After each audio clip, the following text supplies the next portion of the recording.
Ikhwani wa akhwati fillah, azanallahu wa iyyakum ajma'in. Di antara nikmat Allah Subhanahu wa taala yang mulia terhadap kita semua adalah ketika kita ditsabatkan, adalah ketika kita diistiqamahkan, diteguhkan di atas Islam, di atas iman, di atas tauhid, di atas kalimat ikhlas, la ilaha illallah.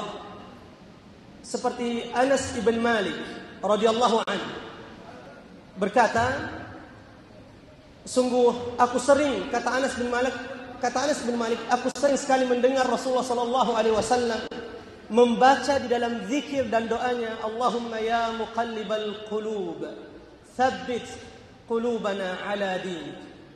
Ya Allah, ya Tuhan kami, Engkau zat yang maha kuasa untuk membolak-balikkan hati setiap hamba. Sabatkan, teguhkan hati kami di atas agama. Kata Anas bin Malik, aku sering sekali mendengar Rasul membaca doa ini. Seperti dalam surah Ali Imran ayat 8, Allah Subhanahu wa taala menganjurkan kepada kita semua untuk memohon kepada Allah Subhanahu wa taala untuk senantiasa disabatkan hati-hati kita semua di atas iman, di atas hidayah, dan tidak tergelincir darinya. Di mana Allah berfirman, Rabbana la tuzigh qulubana ba'da idh hadaitana. Subhanallah, hari ini Allah pertemukan kita di majlis yang mulia ini, dalam majlis ilmu dengan tema yang sangat indah, mengokohkan Ahlus Sunnah wal Jamaah. Sebuah tema yang sangat indah, mengokohkan Ahlus Sunnah wal Jamaah dari segala bentuk fitnah yang akan menggelincirkan hati mereka dari hidayah, yang akan menggelincirkan hati mereka dari Islam, dari iman, dari kalimat ikhlas, la ilaha illallah. Mengokohkan, membentengi saudara-saudara kita Ahlus Sunnah wal Jamaah dari perbuatan dan perkataan-perkataan kufur, seperti mengatakan bahwa Al-Quran yang beredar di tengah-tengah kita ada Al-Quran yang sudah banyak dikurangi, bahkan sudah dimakan kambing, wal-iyadzu billah. Sementara Allah Subhanahu wa ta'ala telah menegaskan di dalam Al-Quran, inna nahnu nazzalna dzikra wa inna lahu lahafizun. Alhamdulillah, telah hadir di tengah kita guru-guru kita, ustaz-ustaz kita, yang insya Allah mudah-mudahan kita bisa mengambil istifadah, manfaat. Allahumma rzuqna ilman nafi'a wa amalan salihah wa amalan mutaqabbala. Untuk tidak memperpanjang waktu, kita akan mendengarkan materi pertama. Pemateri pertama insya Allah kita akan mendengarkan dari ustaz kita, Ustaz Muhammad Yunus. Beliau Sekretaris Majelis Ulama Indonesia untuk wilayah Jawa Timur, sekaligus beliau juga menjabat sebagai Sekretaris Ulama se-Jawa Timur. Kepada beliau, Ustaz kita, Ustaz Muhammad Yunus, falyatafaddal mashkuran ma'jur.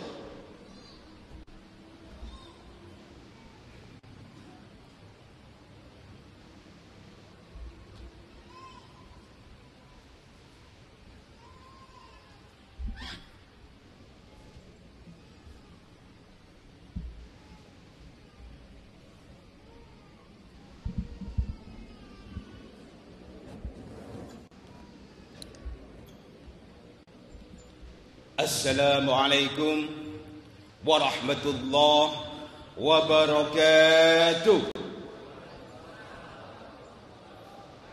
Allahu Akbar. Allahu Akbar. Allahu Akbar. Bismillahirrahmanirrahim. Alhamdulillah. الحمد لله الذي أنزل السكينة في قلوب المؤمنين ليزدادوا إيمانا مع إيمانهم.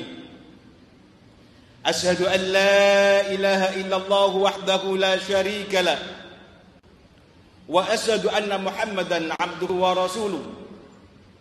اللهم صل وسلم وبارك وترحم على هذا النبي الكريم والرسول العظيم وعلى آله وصحابته ومن سار على نهجه ودعا بدعوته.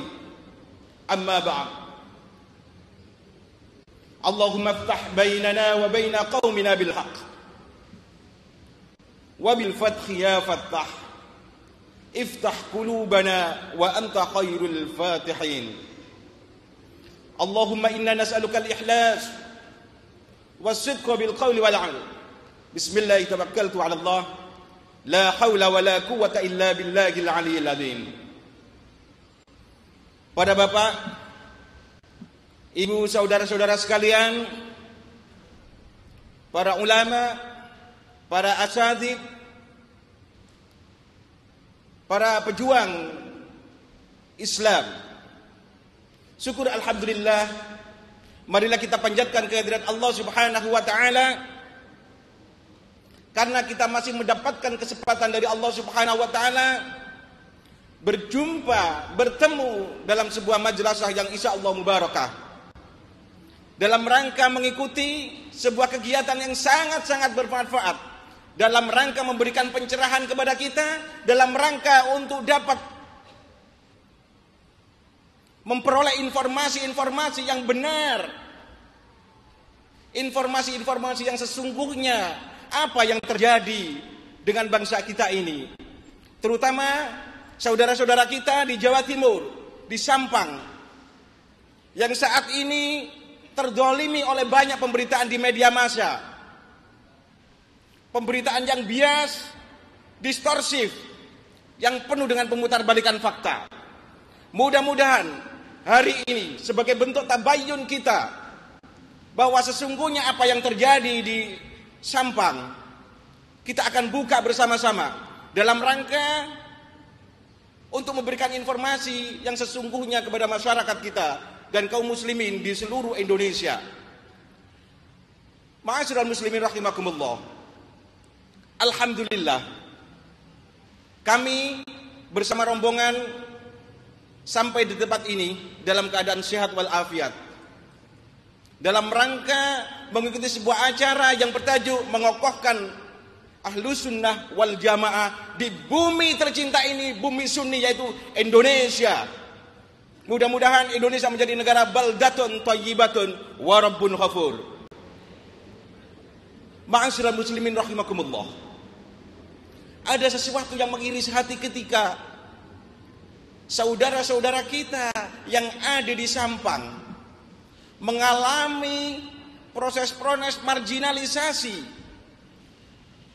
mengalami diskriminasi informasi, bahwa sesungguhnya saudara-saudara kita di sana adalah bukan penyerang, bukan orang yang mendolimi, bukan orang yang memarginalkan orang-orang yang dalam tanda kutip beraliran Syiah itu, tetapi justru Syiah itulah yang melakukan serangan-serangan dengan menggunakan bom molotov, menggunakan bom tangan, menggunakan bom yang ada di badan-badan mereka, dan mereka membuat ranjau-ranjau.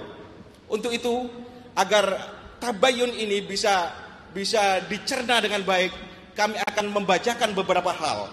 Yang pertama, kami akan membacakan kronologis bentrok antara Syiah dan Sunni di Sampang tanggal 26 Agustus. Hasil investigasi yang dilakukan oleh Majelis Ulama Indonesia Provinsi Jawa Timur. Dan ini sudah kami tabayun kepada pihak kepolisian yang juga melakukan investigasi. Dan kami juga sudah tabayun kepada tim pencari fakta yang dilakukan oleh masyarakat Madura. Dan juga tim pencari fakta yang dilakukan oleh pengurus wilayah Nahdlatul Ulama Jawa Timur. Dan juga tim pencari fakta yang dilakukan oleh Basroh, Badan Silaturahim Ulama Pesantren Madura. Semuanya menghasilkan sebuah informasi yang sama, tetapi ada yang berbeda, yaitu hasil investigasi yang dilakukan oleh Kontras, hasil investigasi yang dilakukan oleh Universalia, atau mungkin juga investigasi yang dilakukan oleh LSM-LSM yang dalam tanda kutip membackup mereka. Yang kedua, Bapak Ibu sekalian, kalau tadi disampaikan bahwa saya memang sekretaris Majelis Ulama Indonesia Provinsi Jawa Timur dan sekaligus sekjen Gerakan Umat Islam Bersatu Jawa Timur, yaitu sebuah lembaga yang beranggotakan 52 ormas Islam di Jawa Timur, mulai NU, Muhammadiyah, Hidayatullah, Persis, Al-Irsyad, dan lain-lain. berjumlah 52 ormas Islam. Setelah kasus Sampang yang kedua ini, dulu tahun 2011 kami juga mengeluarkan pernyataan sikap. Tahun 2012 ini juga mengeluarkan pernyataan sikap. Nanti akan kami bacakan. Terus kemudian yang ketiga, Bapak Ibu sekalian, kami akan menyampaikan bahwa kami, Majelis Ulama Indonesia Provinsi Jawa Timur, sudah melakukan berbagai upaya untuk menggalang bagaimana mengamankan Jawa Timur dari rongrongan-rongrongan, dari bahaya-bahaya, dari gerakan-gerakan yang menyebabkan terganggunya, yang menyebabkan disharmonisasi bangsa di Jawa Timur khususnya dan Indonesia pada umumnya. Dan alhamdulillah di Jawa Timur ini Bapak Ibu sekalian semuanya kompak. Majelis Ulama Indonesia Provinsi Jawa Timur, PWNU Jawa Timur, PW Muhammadiyah Jawa Timur, Gubernur Jawa Timur.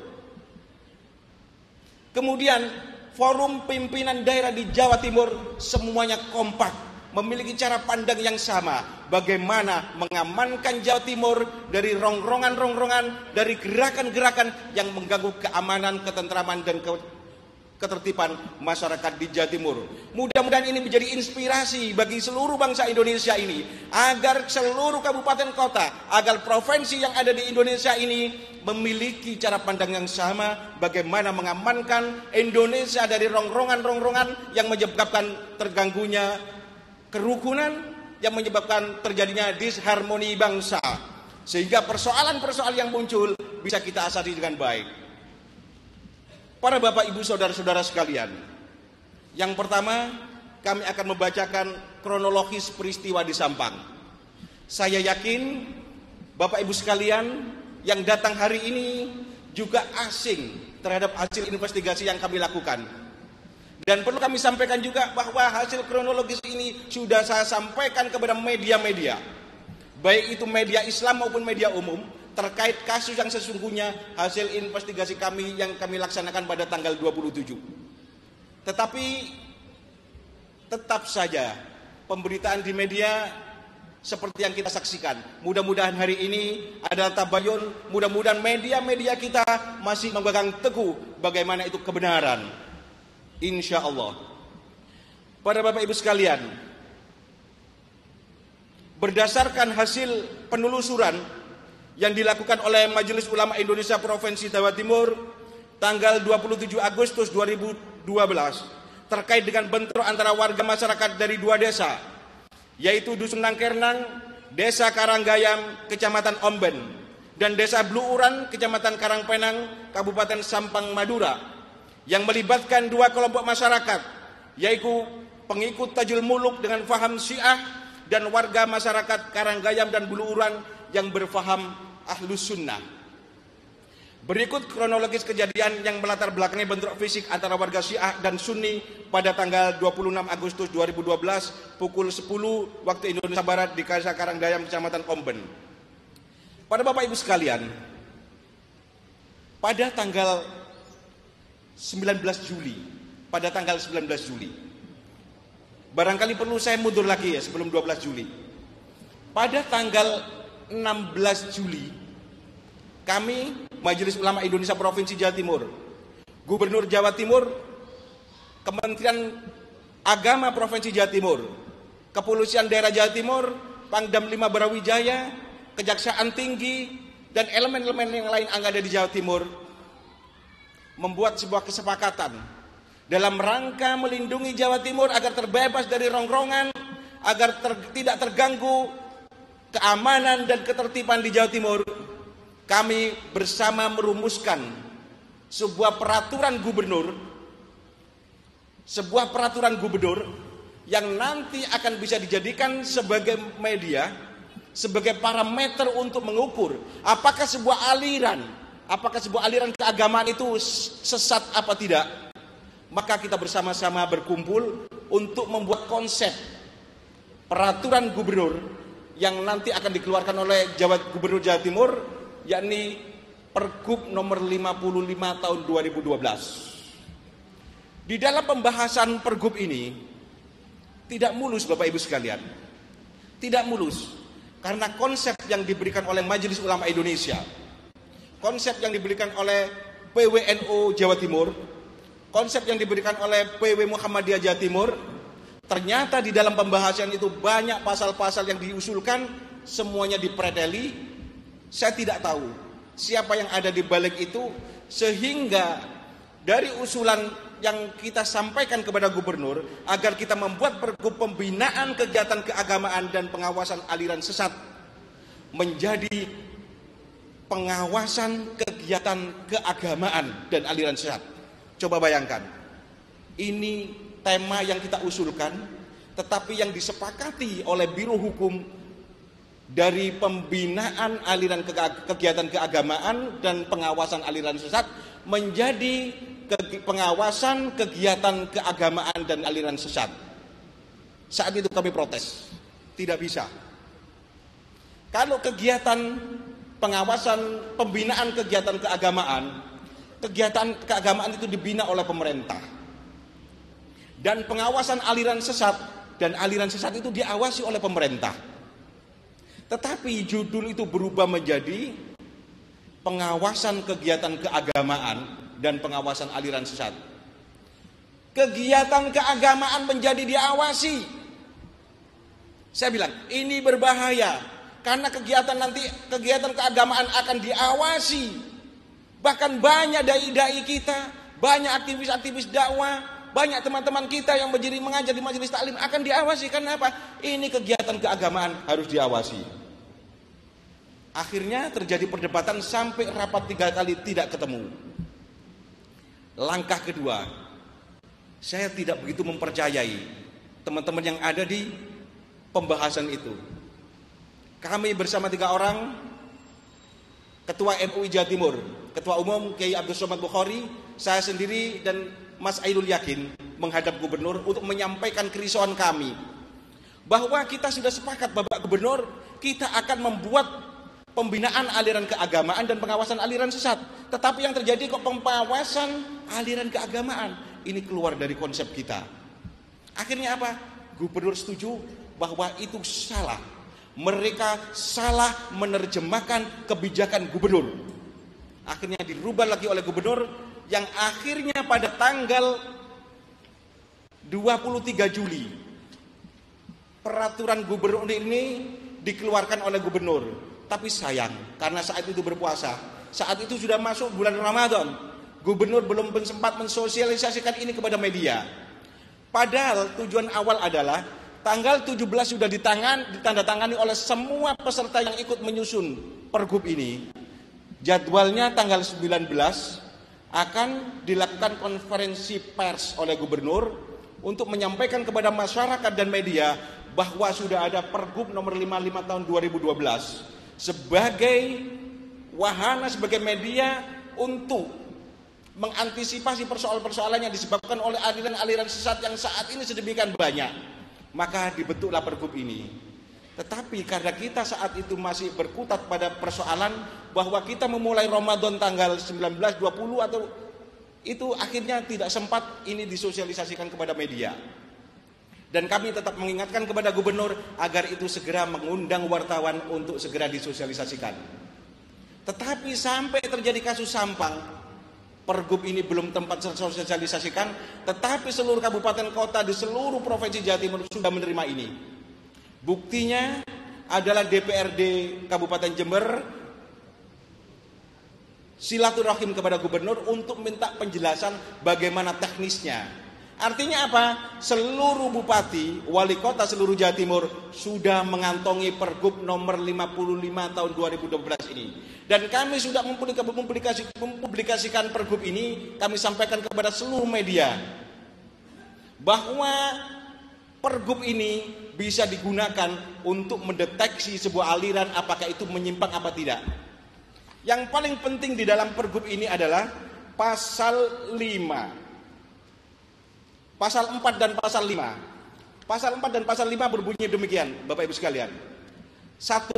Setiap kegiatan keagamaan dilarang berisi hasutan, penodaan, penghinaan, dan atau penafsiran yang menyimpang dari pokok-pokok ajaran agama yang dianut di Indonesia sehingga dapat menimbulkan gangguan ketentraman dan ketertiban masyarakat.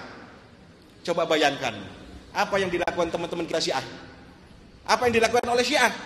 Mereka setiap hari menghujat, melaknat sahabat-sahabat Rasulullah Muhammad SAW. Allahu Akbar. Dengan pasal 1 ini saja sudah kena.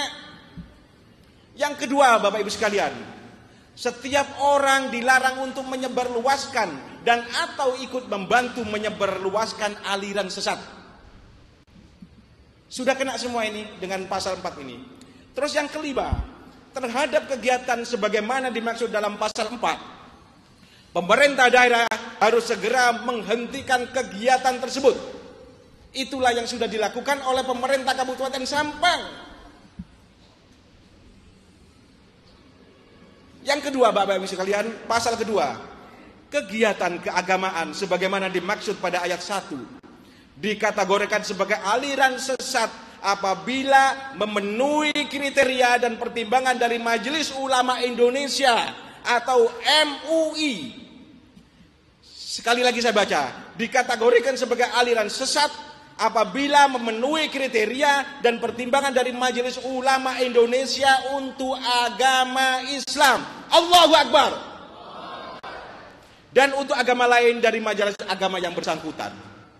Sehingga apa? Ketika Majelis Ulama Indonesia Jawa Timur mengatakan bahwa Syiah itu sesat berdasarkan fatwa Majelis Ulama Indonesia tahun 2012 yang ditandatangani tanggal 21 Januari itu, maka pemerintah Jawa Timur seharusnya sudah melarang Syiah di seluruh wilayah Jawa Timur. Allahu Akbar. Allahu Akbar. Allahu Akbar. Bapak Ibu sekalian, ini fakta. Seharusnya mereka tidak boleh lagi menyebarkan aliran-aliran yang sudah difatwa oleh Majelis Ulama Indonesia Provinsi Jawa Timur sebagai aliran sesat dan menyesatkan. Tetapi apa? Mereka tetap menyebarkan aliran itu sehingga masyarakat merasa bahwa ini adalah bentuk pelanggaran terhadap Peraturan Gubernur nomor 55 tahun 2012. Bapak Ibu sekalian, ini belum saya bacakan kronologis peristiwanya. Sehingga mereka minta dibelas kasihan. Kami ini orang-orang kecil, kami ini orang-orang yang tidak berdaya, kami ini orang-orang yang terdolimi. Sehingga pemutarbalikan fakta itu dilakukan sehingga mereka dicitrakan orang-orang yang terdolimi. Dicitrakan orang-orang yang didesak, dicitrakan orang-orang yang diperlakukan tidak adil. Sehingga banyak orang-orang yang terkecoh oleh gaya komunikasi mereka. Padahal dia sudah mengajarkan aliran-aliran sesat yang di dalam pergub ini sudah dilarang oleh pemerintah Provinsi Jawa Timur. Satu hal, ini pergub sudah sangat jelas. Dan kita ormas-ormas Islam di Jawa Timur lewat gerakan umat Islam bersatu Jawa Timur yang beranggotakan 52 ormas Islam. Coba bayangkan, Nahdlatul Ulama saja menurut data dari Kompas jumlahnya adalah 48-57% dari penduduk seluruh Indonesia. Muhammadiyah, data dari Kompas, jumlahnya 17-23% dari seluruh penduduk Indonesia. Belum ormas-ormas yang lain. Ada Hidayatullah, ada Persis, ada Al-Irsyad, ada Al-Wasliyah, dan ada ormas-ormas yang lain. Ma'asyiral muslimin rahimakumullah. Dengan ini saya katakan bahwa Indonesia adalah bumi Sunni, bumi Ahlus Sunnah wal Jamaah. Sebagaimana fatwa Syekh Yusuf Al-Qadhawi, ketika sebuah negara itu adalah Sunni, maka janganlah mengembangkan Syiah, karena di situ pasti tidak akan terjadi kerukunan persatuan. Persatuan ada retorika mereka, karena dia minoritas. Ketika nanti mereka 5%, 10%, pasti yang mereka lakukan adalah apa? Bapak Ibu sekalian pasti bisa menjawab. Mereka ketika sudah 5-10%, apalagi lebih dari 10%, apa yang mereka lakukan? Pasti mereka akan menantang perang. Coba bayangkan di sana, di Sampang, hanya 143 orang sudah berani menantang perang dengan seluruh penduduk Madura. Satu, Pergub nomor 55 tahun 2012. Yang kedua, Bapak Ibu sekalian, kronologis. Jadi kasus yang terjadi pada tanggal 26 September saat itu, adalah sebuah kronologi, sebuah peristiwa yang tidak berdiri sendiri, Bapak Ibu sekalian. Tidak berdiri sendiri. Karena apa? Sejak tahun 2011, ketika di akhir tahun itu terjadi bentrokan di Sampang, yang saat itu akhirnya mereka semua diungsikan, Tajul Muluk diproses hukum, dan terbukti Tajul Muluk melanggar hukum karena melakukan penistaan dan penodaan agama, melanggar Undang-Undang Nomor 1 PNPS tahun 65, melanggar Undang-Undang Nomor 5 tahun 69, yakni penistaan dan penodaan agama, sehingga divonis 2 tahun. Masyarakat Madura bertanya, Tajul Muluk yang mengajarkan aliran yang meresahkan warga masyarakat itu divonis 2 tahun. Maka pertanyaannya adalah, bagaimana pengikutnya? Orang-orang di sana pada tanggal 19 Juli itu, ya, berkomunikasi kepada ulama-ulama yang ada di Madura, bahwa tahun 2012 dulu anak-anak pengikut Tajul Muluk itu sekitar 30 atau 35 orang diberangkatkan ke pondok pesantren Yapi di Bangil dan Al-Hadi di Pekalongan. Itu pun saat itu Forpimda, Forum Pimpinan Daerah, baik itu Sampang maupun Provinsi Jawa Timur, sudah teriak-teriak, bahkan kepolisian juga teriak-teriak. Bagaimana ini? Mestinya anak itu diselamatkan, jangan sampai dia dibuang keluar. Mestinya mereka tetap disekolahkan di Sampang. Tetapi anak-anak ini sudah langsung diungsikan, dipondokkan ke sana. Nah, orang-orang Madura, orang-orang Sampang ini bersedih. Karena apa? Nanti anak-anak ini menjadi kader-kader baru. Bayangkan dengan satu orang Tajul Muluk saja, orang Sampang itu sudah ngumetnya setengah mati. Sejak tahun 2003 sampai 2012 selalu terjadi konflik. Bayangkan kalau 35 anak ini akan menjadi kader ketika pulang lagi ke Sampang, apa yang terjadi? Itulah yang dipikir orang-orang Sampang. Sehingga pada tanggal 19 Juli tahun 2012, ketika gubernur menjanjikan untuk melakukan konferensi pers terkait dengan undang-undang Pergub nomor 55 2012 ini, ketika umat Islam saat itu konsentrasi kita akan berpuasa kapan?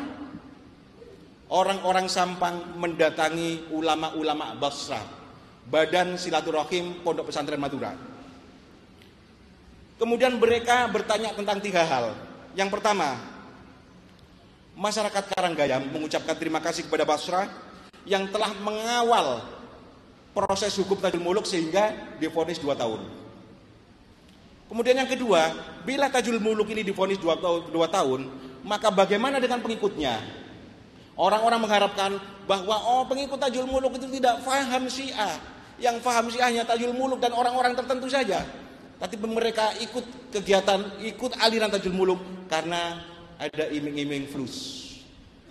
Ada iming fulus. Bagaimana? Orang yang berada di pedalaman yang mencari uang 50.000 saja sangat sulit, tetapi sama Tajul Muluk dikasih uang 300.000. Itulah yang menjadi daya tarik.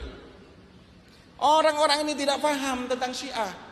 Bahkan Mas Kabul Supriyadi ketika investigasi ke sana berdiskusi dengan saya terkait dengan itu, mereka mengatakan bahwa iya Pak Yunus, ini benar orang-orang ini Syiah. Orang-orang ini pengikut Tajul Muluk dan dia diusir sekarang. Saya tanya, kenapa Mas Kabul tidak tanya apa itu Syiah kepada mereka? Apa yang dijawab Mas Kabul? Itu bukan wilayah saya. Mestinya Anda tambah saja satu pertanyaan. Apa Syiah itu Bapak Ibu? Dia tidak melakukan. Saya tidak tahu apa motivasinya. Hingga hanya tanya apakah orang-orang ini paham Syiah. Mereka tidak menanyakan itu kepada para pengungsi yang ada di Gor saat itu. Terus kemudian tuntutannya adalah bahwa pengikut Tajul Muluk harus dikembalikan kepada pemahaman yang sebelumnya, yaitu pemahaman Ahlus Sunnah wal Jamaah. Dan ini ditantang keras oleh orang Syiah, dan ini ditantang keras oleh Kontras, dan ini ditantang keras oleh LBH Surabaya. Kenapa? Tidak bisa Pak, orang sudah berakidah kok diganti, disuruh kembali kepada akidah yang lain. Tapi saya tanya, kenapa dulu ketika dia Sunni terus dibawa ke menjadi diajarkan akidah Syiah, dia bisa kok dikembalikan ke Sunni tidak bisa? Ini adalah justifikasi yang konyol. Dulu mereka Sunni jadi Syiah, sekarang Syiah dijadikan Sunni, kenapa tidak bisa? Menurut mereka itu melanggar HAM. Kenapa dulu Tajul ketika mensiahkan orang-orang Sunni itu tidak dituduh melanggar HAM? Itulah pertanyaan kepada mereka. Yang kedua, kalau mereka harus dikembalikan kepada paham sebelumnya yaitu Sunni. Yang kedua, kalau mereka tidak kembali lagi kepada ajaran sunnah, maka orang ini harus diproses hukum seperti Tajul Muluk. Karena apa? Melakukan penodaan agama, karena dalam ritualitas kegiatan mereka selalu mengolok-olok sahabat, menistakan sahabat, melaknat-laknat sahabat, dan juga mengatakan bahwa Al-Quran itu at-tahrif, Al-Quran itu nakis, kurang, Al-Quran itu sudah dikorupsi oleh Utsman dan lain sebagainya. Itu sesuatu yang menyakitkan. Yang kedua, Bapak Ibu sekalian, apa yang disampaikan masyarakat Karanggayam?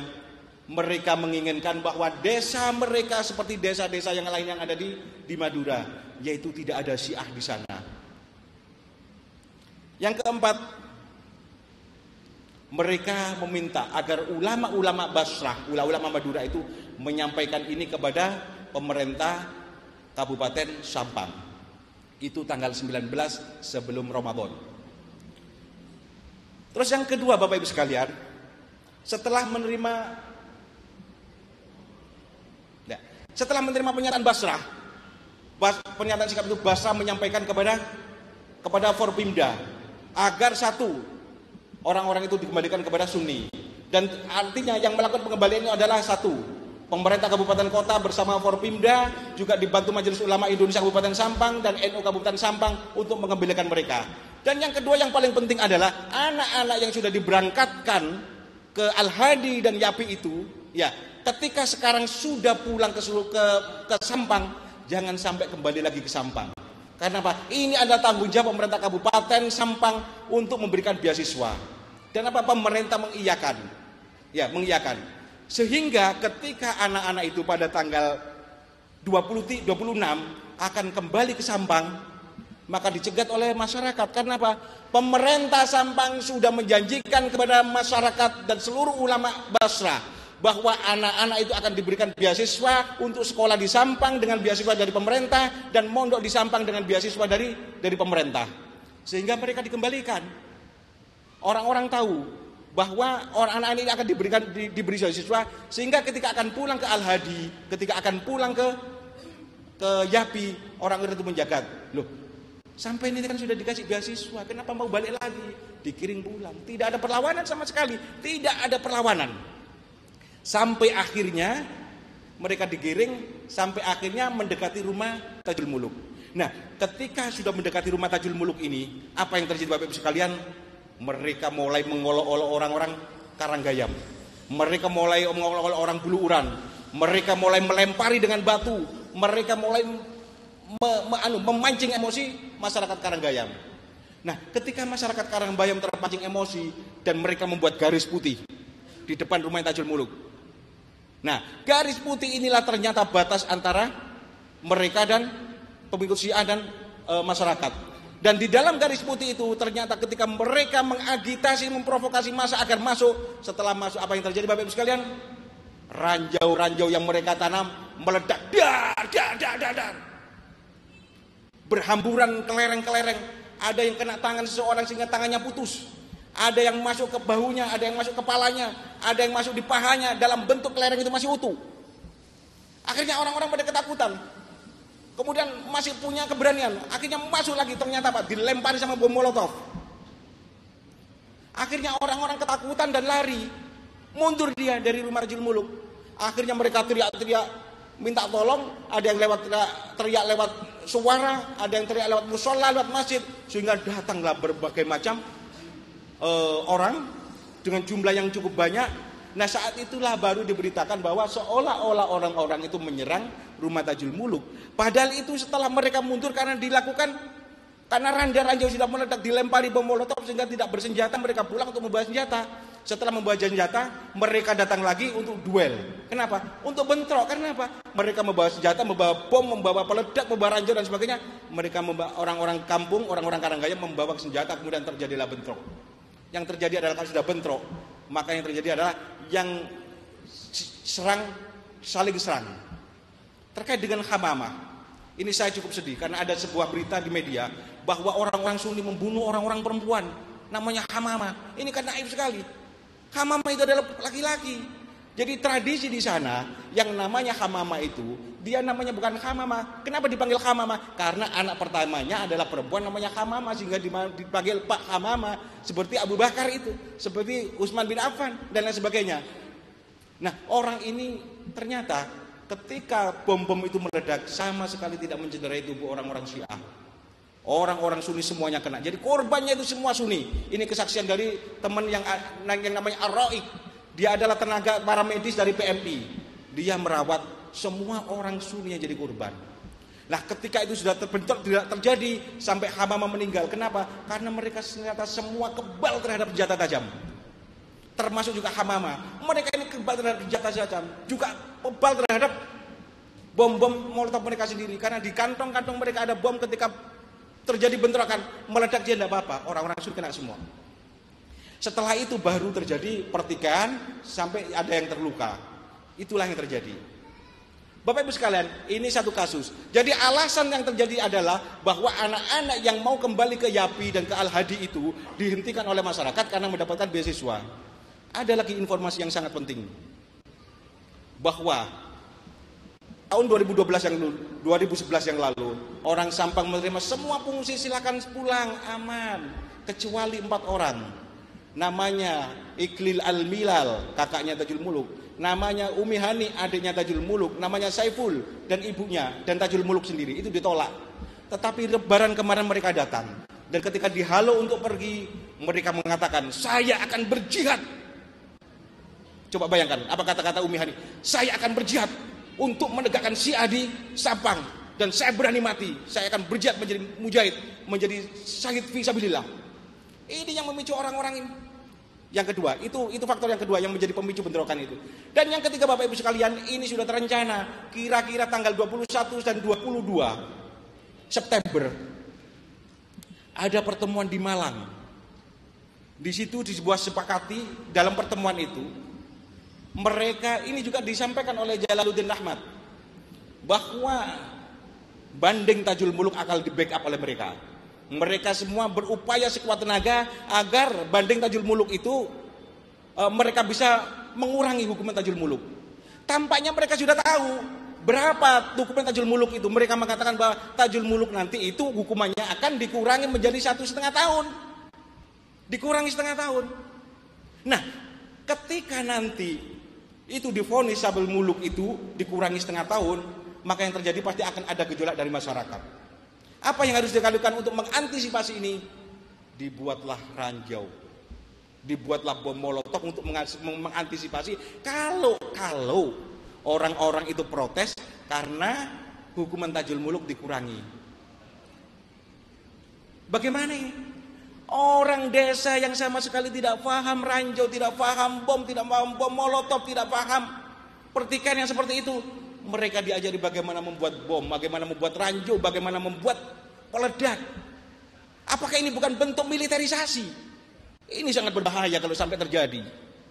Bapak Ibu sekalian, inilah kasus kronologis yang dilakukan oleh yang terjadi di Madura. Dan ini semuanya Basra, Majelis Ulama Indonesia Provinsi Jawa Timur, PWNU Jawa Timur, TPF Jawa Timur, dan kami sudah konfirmasi ke Polda Jatim. Semua hasil temuan kami itu benar. Allahu Akbar. Takbir. Takbir. Takbir. Inilah fakta. Ini fakta. Saya protes ke Polda. Kenapa kalau tidak begitu? Pelakunya adalah orang-orang Syiah. Kenapa yang ditangkap semuanya orang Sunni?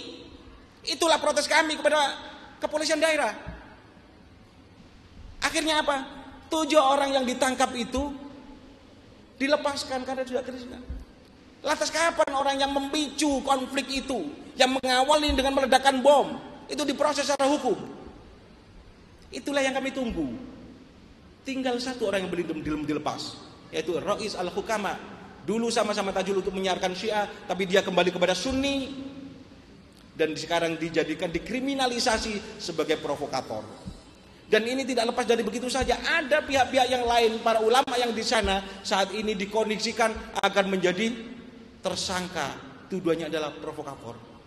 Bahkan ada tuduhan yang tidak masuk akal, dikaitkan dengan kasus-kasus terorisme. Nah, ini kan lucu. Bapak Ibu sekalian, yang terakhir mungkin saya akan sampaikan pernyataan sikap Gerakan Umat Islam Bersatu Jawa Timur. Ini terbukti ampuh karena ketika kami menyampaikan sikap-sikap Gerakan Umat Islam Bersatu Jawa Timur yang jumlahnya 52 ormas Islam di Jawa Timur, sangat-sangat efektif. Satu contoh, ketika kita minta kepada gubernur kasus Ahmadiyah, kita minta gubernur agar mengeluarkan sebuah keputusan gubernur Kebgub untuk pelarangan Ahmadiyah di Jawa Timur. Akhirnya gubernur mengeluarkan Kebgub nomor 188 tahun 2011. Sekarang Jawa Timur steril dari Ahmadiyah. Itulah yang akan kami lakukan. Dari Pergub ini kami minta kepada gubernur dalam pernyataan sikap ini agar gubernur melanjutkan memperkuat lagi dengan mengeluarkan Kebgub seperti Kebgub nomor 188 tentang larangan Ahmadiyah di Jawa Timur. Takbir! Takbir! Takbir! Bismillahirrahmanirrahim. Gerakan Umat Islam Bersatu Jawa Timur. Pernyataan sikap mencikapi kontrol bentrok yang terjadi antara warga masyarakat dari dua desa, yaitu Dusun Nangkernang, Desa Karanggayam, Kecamatan Omben, dan Desa Bluuran, Kecamatan Karangpenang, Kabupaten Sampang Madura, yang melibatkan dua kelompok masyarakat, yaitu pengikut Tajul Muluk yang berfaham Syiah dan warga Karanggayam dan Bluuran yang berfaham Ahlussunnah beberapa waktu lalu, dan memperhatikan berbagai pendapat di masyarakat serta pemberitaan media massa terkait kasus tersebut.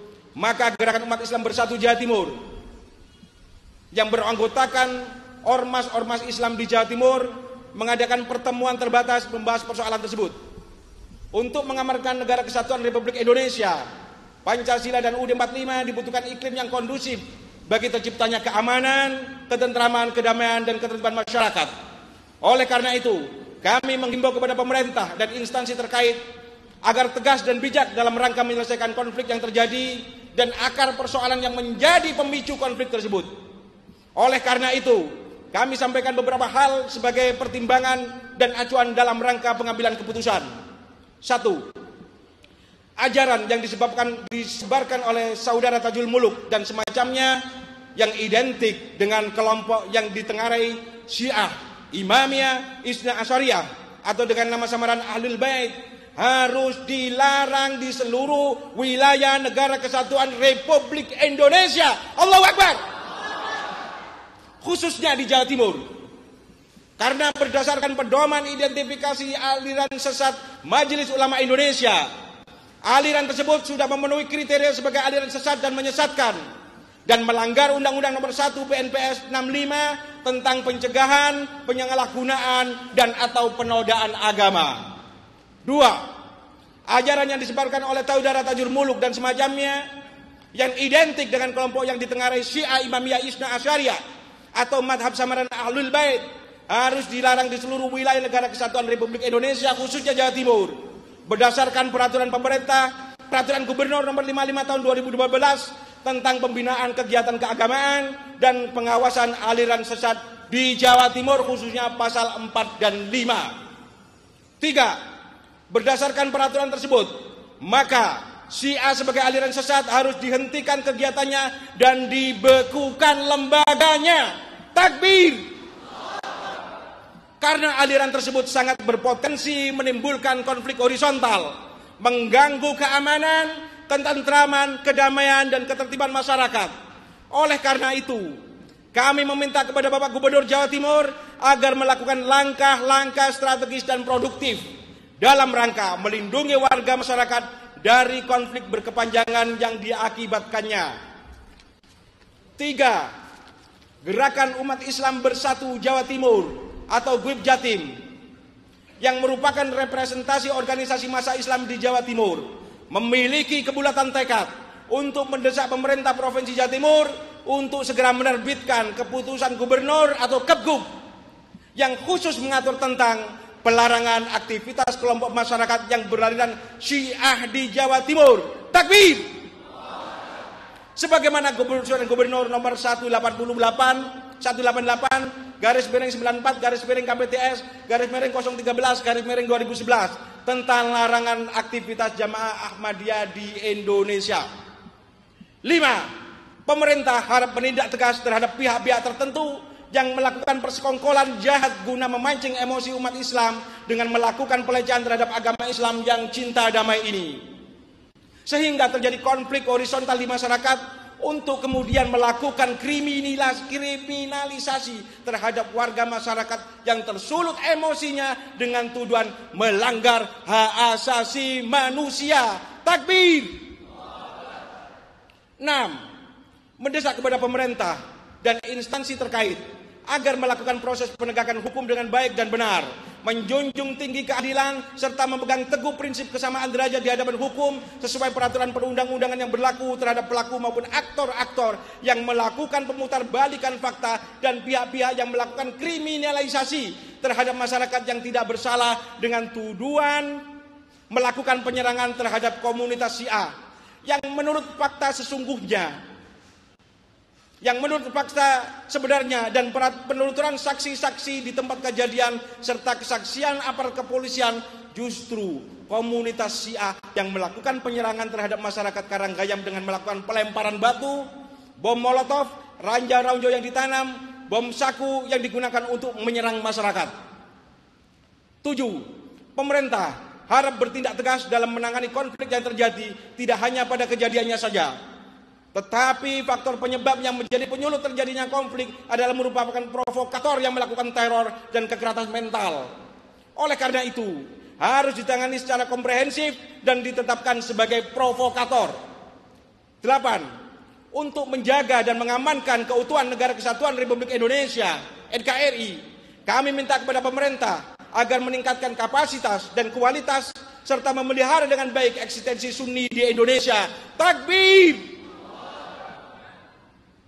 Memelihara dengan baik eksistensi Sunni di Indonesia, menghindari masuknya faham-faham yang menyebabkan munculnya friksi, disharmonisasi yang berpotensi menimbulkan konflik horizontal, mengganggu keamanan, ketentraman, kedamaian, dan ketertiban masyarakat. 9. Kami menghimbau kepada seluruh elemen masyarakat agar tetap tenang, tidak terprovokasi, dan meningkatkan kewaspadaan terhadap kemungkinan adanya upaya untuk memanfaatkan momentum ini dalam rangka untuk merusak atmosfer kehidupan yang kondusif bagi keamanan, ketentraman, kedamaian, dan ketertiban masyarakat. 10.